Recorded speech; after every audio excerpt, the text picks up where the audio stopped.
Pilkada Kabupaten Karangasem karena saya sudah diterima dengan baik dan DPD Golkar bersama-sama Nah, harapan kami tentu ketika kita bicara kompetisi kan pasti ingin menjadi pemenang gitu ya. Nah, karena ingin menjadi pemenang tentu dengan berbagai langkah kami tentu harus kami lakukan. Pertama, kami akan mengikuti mekanisme yang ada di Golkar. Siapapun mekanisme yang kita ikuti, saya akan taat pada aturan-aturan yang disampaikan oleh Golkar. Dan tentu saya juga minta supaya ada keadilan baik di dalam pemberitaan maupun di dalam penerimaan ini, dan mudah-mudahan tidak ada hal-hal yang terlupakan. Jadi kita pada hari ini informasi yang saya terima tadi ada 6 yang sudah mendaftar. Mudah-mudahan semuanya akan mengembalikan formulir, dan tentu kami akan kompetisi berenang. Dan dalam kompetisi itu harapan saya tentu saya ingin menjadi nomor 1. Jadi karena kalau kompetisi misalnya kita berharap kalah kan tidak perlu kompetisi gitu. Jadi karena orang berkompetisi pasti kita ingin berharap menang.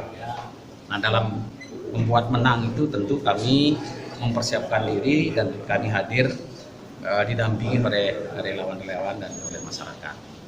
Kalau dari sisi perolehan kursi, Golkar sudah bisa mencalonkan walaupun tanpa koalisi. Namun demikian tentu kebijakan ada di Partai Golkar, entah berkoalisi dengan siapa nanti, kami serahkan kebijakan itu kepada partai karena kewenangan itu ada pada partai.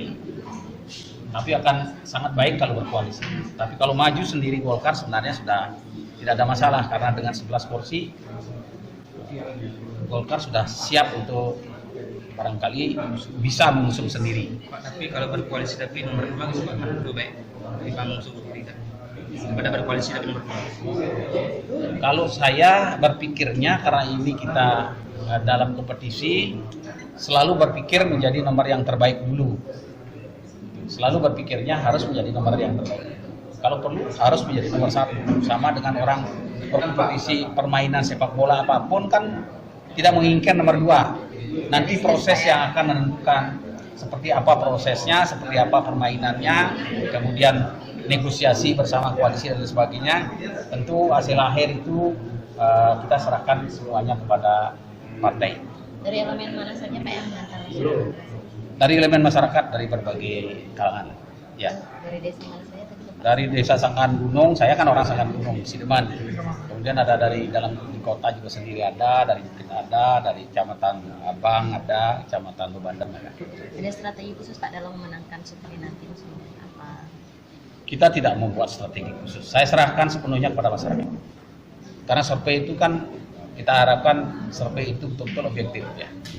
Kita serahkan sepenuhnya pada masyarakat. Terkait sebagai pemegang kebijakan, apakah Bapak nanti berani turun ke masyarakat kalau memang ada masyarakat berkeinginan untuk bertanya entah apalah itu, mungkin beli permen mungkin sekaligus seperti itu. Kalau saya bukan sekarang baru saya mencalonkan diri misalnya seperti ini kita berani berhadapan dengan masyarakat. Saya memang dari dulu walaupun waktu zaman saya jadi pejabat di PNS pun saya selalu siap jadi memberikan penjelasan kepada masyarakat, kemudian tatap muka dengan masyarakat. Sekarang selaku wakil bupati tentunya saya selalu berharap jadi masyarakat kalau ada yang perlu bertanya, ada yang perlu berdiskusi kapan saja kita sangat siap.